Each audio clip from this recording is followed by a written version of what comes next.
Joe Frager here at the 26th annual Israel Day concert in Central Park. It's memorializing great people, all of whom, of course, Ambassador Danon knew.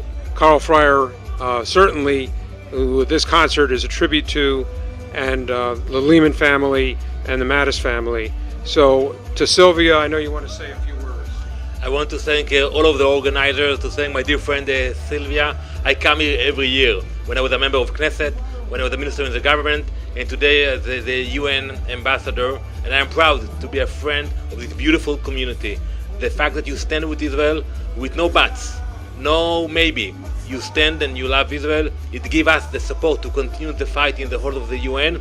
And I want to thank you, Joe, and your friends for standing with Israel. What we saw today in New York, it's not a given.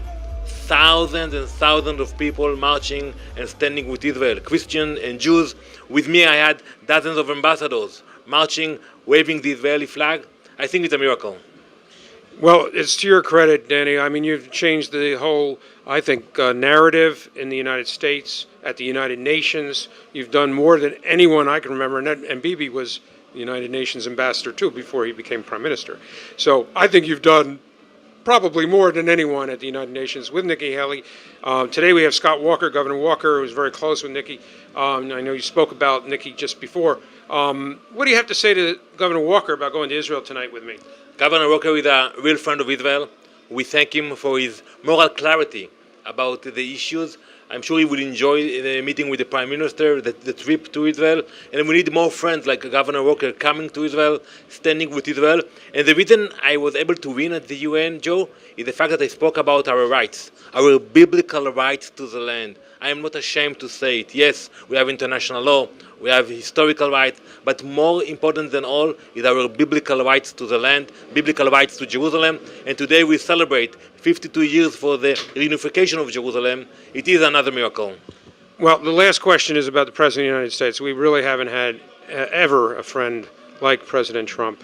And this is our public expression of thanks, hakarat tov, to the President and to his administration.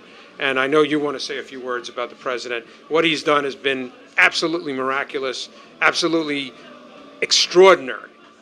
So we are appreciative for the President and the entire administration for three great miracles. First, pulling out from the Iran deal. It was the right thing to do. Second is the declaration and recognition of Jerusalem as our capital.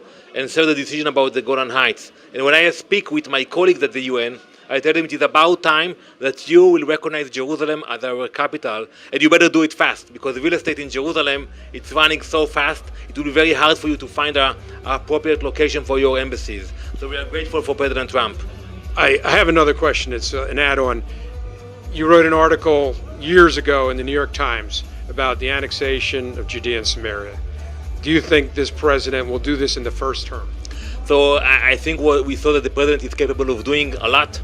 And we do have a dialogue with him about many issues, and we respect the efforts that he puts into the issue of Israel, and we love him. We love you, President Trump. Thank you very much. Thank you.